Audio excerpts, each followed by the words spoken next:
¿Y yo qué tengo que ver con...?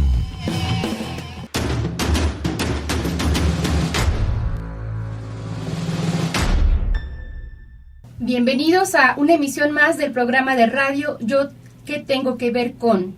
Es producido por el Colegio de Michoacán, el cual se transmite por el Sistema Michoacano de Radio y Televisión.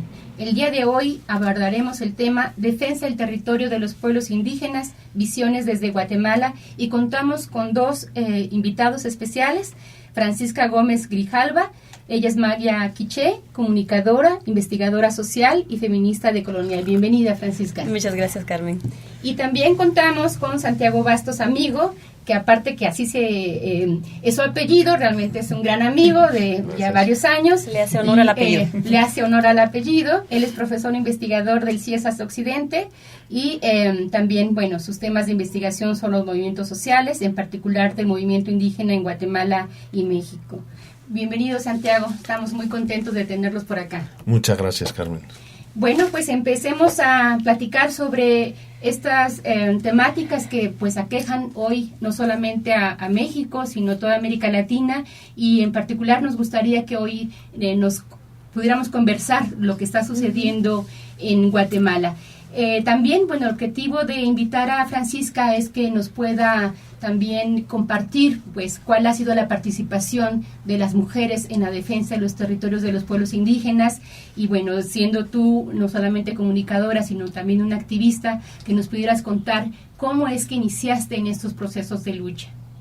De acuerdo, muchas gracias antes que todo por la invitación y la posibilidad también de compartir estas experiencias, que seguramente hay aquí en México experiencias similares, ¿no? De participación de las mujeres, de luchas y resistencias, ¿no? Y de reivindicaciones de derechos.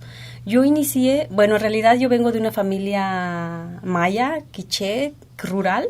Bueno, ya luego por el conflicto armado interno, pues formamos parte de las familias desplazadas internas y ya me fui a vivir con mi familia a Santa Cruz del Quiché.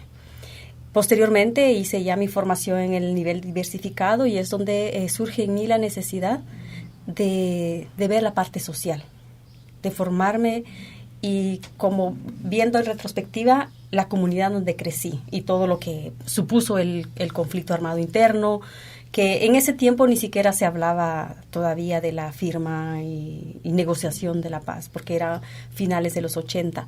Pero ya a finales de los inicios de los 90 yo ya había terminado el ciclo diversificado, me tocaba hacer mi experiencia de práctica docente rural y fui a una comunidad rural del departamento del Quiché, y entonces ahí me doy cuenta yo de los destrozos y todo lo que el terrorismo de Estado causó en la vida de las comunidades, de la niñez y de las mujeres. O sea, si mi familia y yo habíamos vivido situaciones muy difíciles porque asesinaron a mis tíos, tengo familiares desaparecidos, niños, primos adultos que nunca más los volví a ver, eso que fui a ver en las comunidades me impactó. Y entonces me di cuenta de que el conflicto armado, como le llaman, que realmente fue el terrorismo de Estado y una política genocida contra el pueblo maya, y fui a dar precisamente en una comunidad donde estaban los famosos polos de desarrollo, que no son otra cosa que como los campos de concentración, solo que en ese contexto de Guatemala. Y así fue como yo inicio. Uh-huh. También, digamos, la historia de mi familia, ¿verdad? Y empiezo a ver toda la destrucción y ya allí estaba no se miraba, pero parte de toda la política genocida había estado atravesada también por el despojo. O sea, por el despojo y también por las reivindicaciones laborales, la explotación laboral, la gente maya, un gran porcentaje de la población maya, pues históricamente no había tenido acceso a la tierra y eso es un problema que sigue existiendo ahora, ¿verdad? Pero entonces eso fue lo que a mí me vinculó, eso fue lo que a mí me llevó a empezar en este espacio del activismo y también de trabajar desde esos espacios de de realidad muy dura y que sobre todo afectaba más a las mujeres. O sea, las patrullas de autodefensa civil todavía yo las vi, o sea, estaban ahí, cualquier acción que se tenga que hacer en una comunidad, había que pasar por solicitarle permiso al gobernador y luego hay que ir con las patrullas de autodefensa civil. Yo en ese momento no entendía por qué las mujeres no podían salir de sus comunidades, o sea, a pesar de que el centro de salud está en la siguiente comunidad, las mujeres no podían salir de sus comunidades. Y yo decía, ¿por qué las mujeres le tienen que pedir permiso a sus esposos o a sus parejas? ¿O por qué algunos les autorizaban o no? O sea, siempre existe en Guatemala a nivel general, o sea, ahora hay muchas luchas de organizaciones de mujeres que se asumen feministas o no, y que también hay, por toda la estructura patriarcal que es social, es estructural, es internacional, que las mujeres, bueno, es que mi esposo no me da permiso. Bueno, yo no crecí en un contexto así. Yo nunca vi que mi mamá le tuviera que pedir permiso a mi papá. O yo, por ejemplo, yo crecí en un contexto familiar donde, bueno, lo importante era la comunicación. Que si yo tenía que ir a tal lado, pues yo informaba. Pero nunca era del permiso, o sea, menos que mi mamá le pidiera permiso a mi papá. Entonces esas lógicas de opresión, pues a mí me conflictaban mucho, pero ya en ese espacio que todavía, porque todavía de guerra, pues sí me tocó mucho, o sea, la conciencia y también mi ser mujer, ¿no? Como maya, como quiché. Y así es como yo empiezo a participar y a ver. Ya luego cuando empiezo a trabajar ya como profesional en el campo, siempre es social y con comunidades, o sea, siempre mi mirada fue trabajar con comunidades, con mujeres, con jóvenes. Y poco a poco se empiezan a articular en mi trabajo esos problemas que afectan a las mujeres y al pueblo maya. Y también estaba ya ahí, no se llamaba la defensa del territorio, o sea, veíamos que era un problema estructural de falta de tierra y para las personas para que tuvieran una vida digna. Pero si ya se miraban los problemas, se le llamaba en ese tiempo cómo conservar los recursos naturales. Uh-huh. Entonces de ahí empieza mi vínculo con la defensa del territorio. Muy bien. ¿Qué significa hacer investigación en Guatemala, Santiago? ¿Por qué, siendo profesor investigador de México, y bueno, tú tienes un origen español, uh-huh, cómo es que llegas a Guatemala? ¿Por qué te interesa hacer investigación en Guatemala? Bueno, la vida da muchas vueltas y es mucho. O sea, yo llegué a Guatemala habiendo terminado mi carrera de historia. Yo estudié historia contemporánea de España, pero bueno, por una serie de circunstancias llegué a Guatemala con la idea un poco difusa de hacer algo allá. Realmente, por cómo son las noticias y cómo corre la información, yo llegué que entonces era mi novia, y no sabíamos realmente qué pasaba en Guatemala. Fueron los mismos años que justo menciona Francisca, a final de los 80, ¿no? Que era cuando ya había pasado lo peor del genocidio, de la represión, supuestamente. Todavía no era post-conflicto. Pero ya había habido unas elecciones, ya había un presidente civil, entonces supuestamente empezaba ahí un cambio. Fue una época que yo ahora la llamo la década perdida, entre el 86 y el 96, porque todavía era conflicto, pero ya había una cierta apertura. Entonces a mí me tocó justo ver ese momento, ¿no? Y entonces, bueno, la idea de hacer investigación no era exactamente lo que nosotros pensábamos. La idea era más dar clase, ¿no? Estábamos más porque la investigación... Pero fue algo que se puso delante. O sea, yo me acuerdo muy bien de esos mismos años que comenta Francisca, justo, ¿no? Pero llegando a un país del cual uno no conoce más que lo que ha leído, lo que ha visto, pero hasta que ve la realidad. Y la realidad era un país con una población indígena maya presente en todas partes y una población que luego uno se da cuenta, ¿no? La veíamos, o sea, eso nos llamaba la atención, profundamente empobrecida. O sea, veías, bueno, esto es población que la ves y claramente es diferente, son indígenas, orígenes, pero además esto es empobrecido. Mucho de ese empobrecimiento era el mismo conflicto armado, ¿no? Y veíamos las patrullas y todo eso. Entonces todo eso te pone a pensar dónde te has metido, qué es lo que ocurre aquí, y por forma natural empiezas a hablar con gente, empiezas a tal, y tuvimos la suerte, que eso sí que fue mucha suerte, de en esos momentos de reconstrucción, de empezar un poco así, poder entrar en una institución que estaba empezando y Flaxo, entonces poder empezar a hacer investigación un poco desde esa perplejidad del ajeno, ¿no? Inicialmente, ¿no? Que nos permitía, o veías las cosas de una manera que muchas veces la gente guatemalteca no se cuestionaba o no estaba. En aquellos años todavía la variable étnico-racial no estaba en la academia. Eran los años que venía todavía de los años 70, donde la clase era, digamos... Entonces, bueno, pues ahí había una... Pero al mismo tiempo, ya en los finales de los 80, inicios de los 90, empezó a surgir a resurgir toda una organización que se empezó a llamar el movimiento maya, ellos mismos. Entonces apareció el término maya como término de autoidentificación. Entonces nosotros nos metimos, también por otra casualidad, pero que marcó la vida, a estudiar esa movilización, que en ese momento todavía nadie lo investigaba. Y ya desde ese entonces, si ya antes ya habíamos tenido pues otras experiencias de investigación, sí quedó claro que investigar significaba colaborar.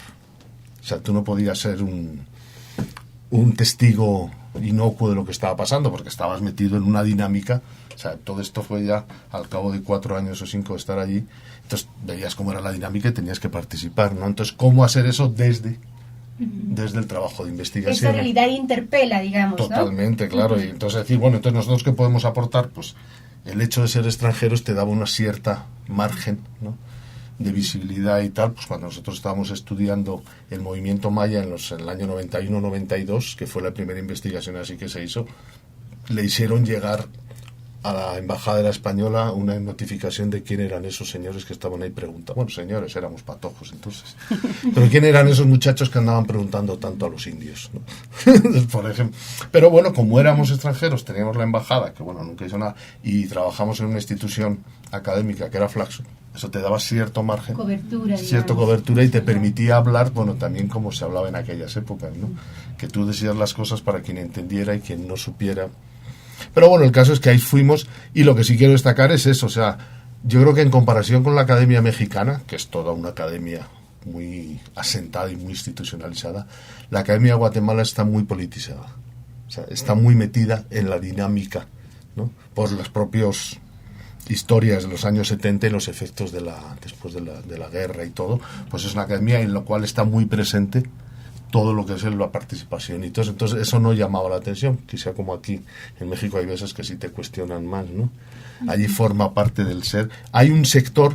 Es imposible no tomar posición política, sí, exactamente, esa realidad tan cruda, ¿no? Sí, no, y además, o sea, hay gente que lo hace abiertamente y lo dice, mire, yo estoy colaborando, estamos, o sea, esto es una parte de eso. ¿Para qué haces? Yo me acuerdo que hicimos el primer libro, aquel de Quebrando el Silencio, que fue, ya te digo, era el año 92.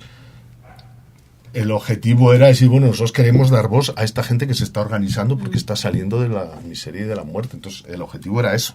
Y eso lo decíamos abiertamente. O sea, te digo, ahí había... Bueno, hemos, digamos, Francisca inició señalando que no ha cambiado mucho. Es decir, las causas que originaron la guerra siguen estando presentes, ¿no?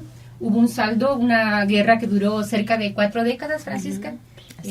Hubo muchos desplazados, desaparecidos, asesinados, y las causas que las originaron siguen estando presentes. Entonces, ¿qué sería lo nuevo en estas luchas? Tú decías, en ese entonces no se habla de territorio. Tal vez territorio es una categoría pues más académica y ahora también es una categoría, digamos, jurídica, ¿no?, que nos permite a los pueblos indígenas, digamos, como hacer esta defensa en términos del camino legal.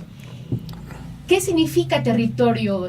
¿Cómo conceptualizan desde la visión maya el territorio? De acuerdo. Sí, quizás en ese tiempo no se hablaba de territorio, pero eso no significa que no existiera esa conciencia de la territorialidad, que no se mencionaba. Porque por eso se hablaba, bueno, o nos hablamos o nos referimos a nosotras, hablábamos de las conversaciones un poco que teníamos ayer también, en Guatemala somos 22 comunidades lingüísticas del pueblo maya. Y está también el pueblo Xinca y el pueblo Garífuna. De hecho, el pueblo Xinca, su reivindicación empieza apenas a mediados del 2000, de inicios del 2000, porque ya se consideraba como un pueblo en proceso de extinción. En el caso del pueblo maya, pues sí nos asumíamos así y nos presentábamos como naturales. Pero sí teníamos esa conciencia no expresada de que conformábamos distintas comunidades lingüísticas a raíz de los idiomas que hablamos. Porque quiché, cachiquel, tzutujil son lo que conforma, es el idioma, pero también delimita el territorio. Pero entonces, cómo se acuña el término territorio es desde la academia, pero también, porque como planteaba Santiago, la academia tiene una vinculación entre la acción, la teoría y la práctica, ¿no?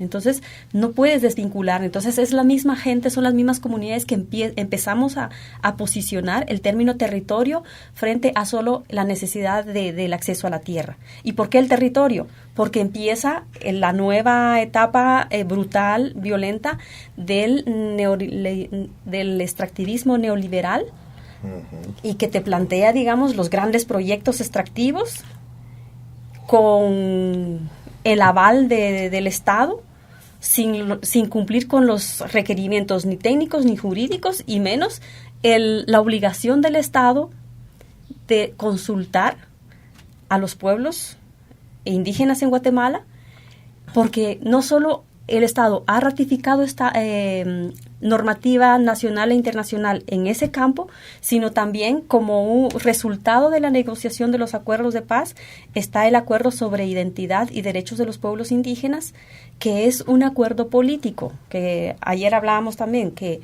como planteaba Santiago, no tuvo el reconocimiento constitucional porque falló la consulta popular que se hizo en 1999. Pero ese acuerdo político tiene vigencia para nosotras y nosotros, porque es parte del acuerdo y es parte de lo que llevó a firmar los acuerdos de paz. Y entonces ahí mismo es donde se reconoce esos elementos están los elementos que nos da a nosotras y a nosotros esa posibilidad de hablar de la territorialidad. Que la territorialidad no solo tiene que ver con el idioma que hablamos, nuestra indumentaria, sino todas nuestras organizaciones sociales y políticas, por ejemplo, el sistema Justicia Maya, que es lo más visible ahora, pero también ahora viene la reivindicación de las IYOMAP, o lo que comúnmente se le llama como comadronas, pero ellas son sujetos históricos que han estado invisibilizadas ahí y que tienen un aporte determinante en el campo de la salud y no reconocido por el Estado. Es más, estas especialistas en la medicina ginecológica hacen mucho trabajo más allá de solo atender el parto. Están acompañando a las mujeres en todo el proceso de gestación, pero también tienen otros conocimientos en pediatría. Y luego en el posparto pues también están dando un acompañamiento a las mujeres de una manera integral, pero eso no se reconoce, y entonces esa es una lucha que también entra dentro de la defensa del territorio, porque tiene que ver con la defensa de la medicina natural, la defensa de la soberanía alimentaria, porque no hablamos de seguridad alimentaria, que es un término muy del Estado, y pienso que estos son uno de los elementos, y también de los conocimientos de la ciencia y tecnología maya, de la ciencia y tecnología xinca y garífuna, porque tenemos conocimientos ahí negados, pero que forman parte de de todas nuestras luchas políticas y sociales también, y estamos posicionando a nivel en el campo académico toda esa reivindicación en la acción. Estamos empezando a plasmarlo en papel, digamos, la epistemología maya, la ciencia maya, y también en la acción, la necesidad de recuperar, por ejemplo, los conocimientos en el campo de la agroecología, la agricultura orgánica, cómo recuperar esos conocimientos que han sido negados. La milpa, ¿no? El sistema milpa, por un lado, pero también el bosque, el cuidado del río, del agua, de las fuentes acuíferas. Tenemos también el desafío de qué hacer para no seguir contaminando. Por ejemplo, en Guatemala ahora está el lago de Atitlán. Es un lago que también tiene mucho, como dentro de la cuenca hidrográfica, no solo es el lago en sí, sino que tiene que ver con todo eso que he planteado, la soberanía alimentaria, pero también el lago es un espacio de conexión entre los pueblos que habitan alrededor del lago, y que tiene implicaciones económicas, turísticas, pero se está contaminando. Bueno, tanto México como Guatemala tienen el reto de que cuando se constituyen como estados-nación, se constituyen como si fuese un solo pueblo, ¿no? Y que ahora, pues estos distintos pueblos que han permanecido a lo largo de la historia de la construcción de nuestras naciones, están exigiendo el reconocimiento como pueblos y que sean sujetos políticos con un conjunto de derechos reconocidos. ¿cuál es la población maya? ¿Cuál es la población indígena en Guatemala, Santiago? Es decir, en un país, entiendo que es mayoritariamente indígena, tú ahorita nos podrás más o menos dar un panorama de la población. ¿Es un estado que se declara multicultural, Guatemala? ¿Cuáles serían un poco ahí los desafíos? Mira, ahí, Santiago? digamos, cuantificar la diversidad étnico-racial en Guatemala es muy difícil, ¿no? Los datos del censo, que son un indicador, yo creo que no hay que hacer, pero los datos del censo último decían que la población maya, o sea, población indígena, sumando los tres pueblos, era el 42%. 39%. Maya y los otros dos. Y ya con los 2%. dos, o sea, con los dos otros, los pueblos, Garífuna y Xinca, un total de 40%. Pues, bueno, pues 40, ¿no?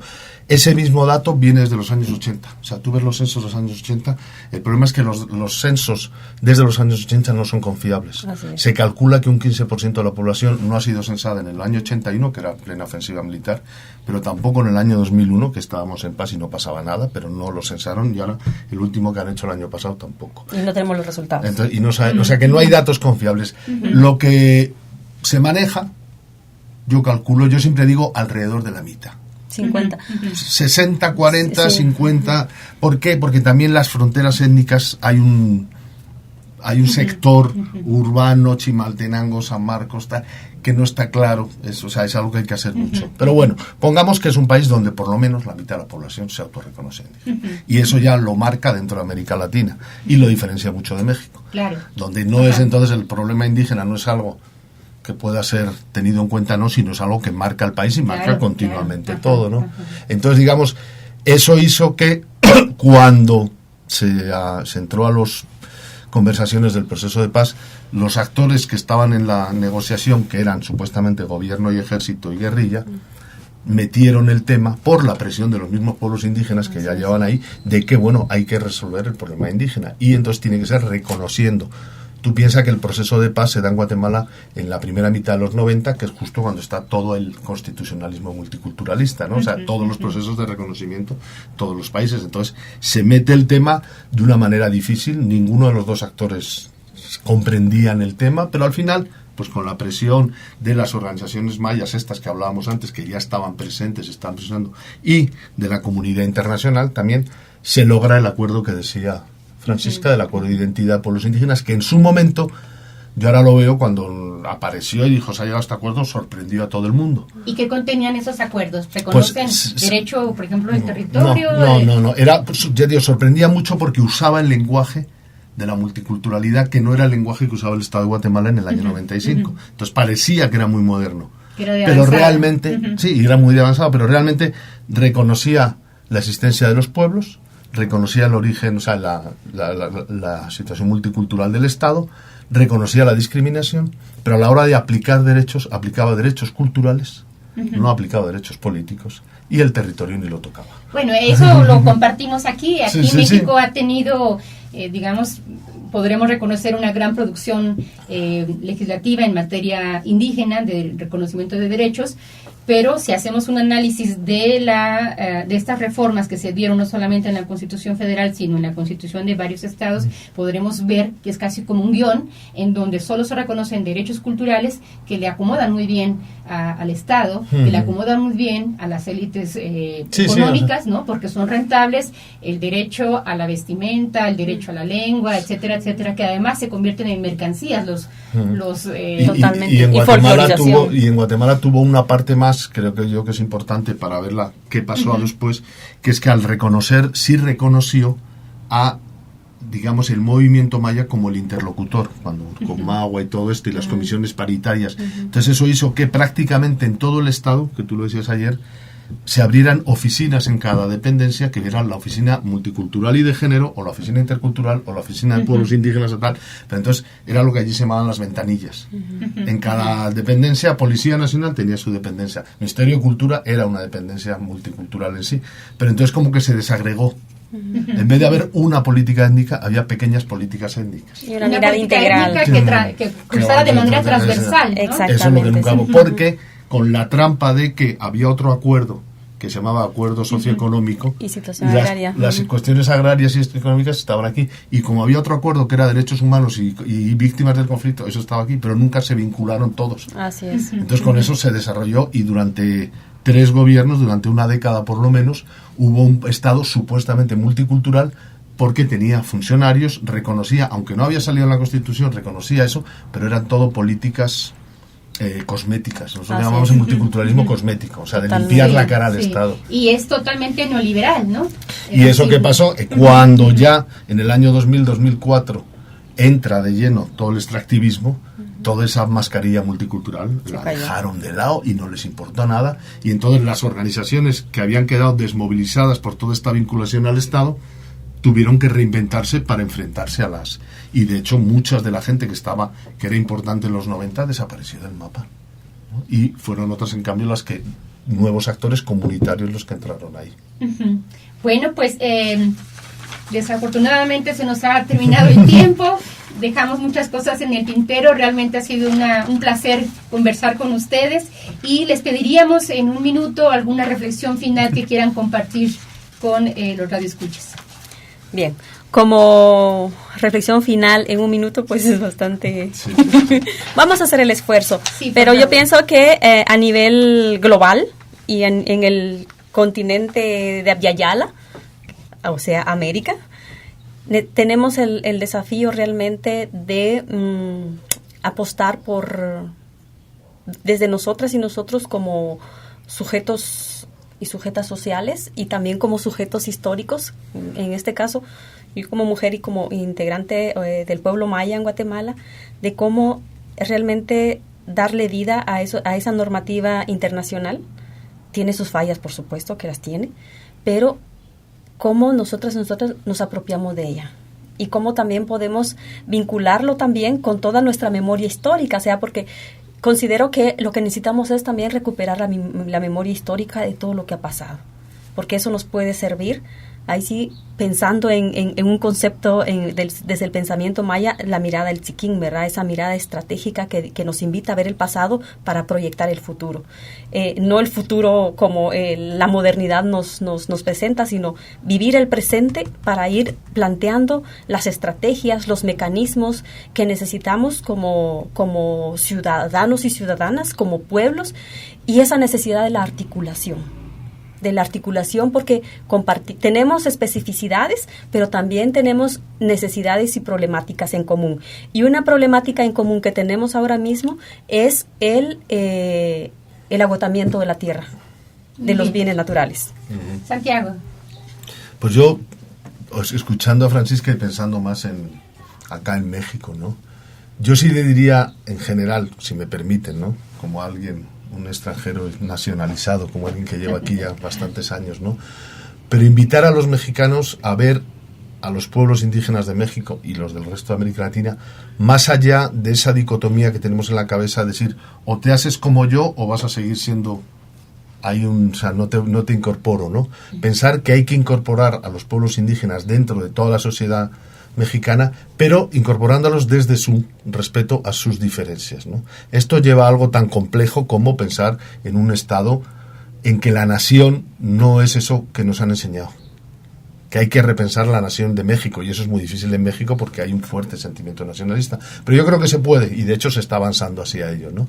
Porque al final en los pueblos indígenas hay mucho de la solución, precisamente como decía Francisca, de los problemas en que estamos metidos. Bueno, pues entonces el reto es cómo reconfiguramos el contrato social de nuestros estados, que a lo mejor no son estados nacionales, sino estados plurinacionales. Pues con esto nos despedimos y los invitamos a los radioescuchas a sintonizar este programa radiofónico Yo que tengo que ver con la próxima emisión. Muchas gracias.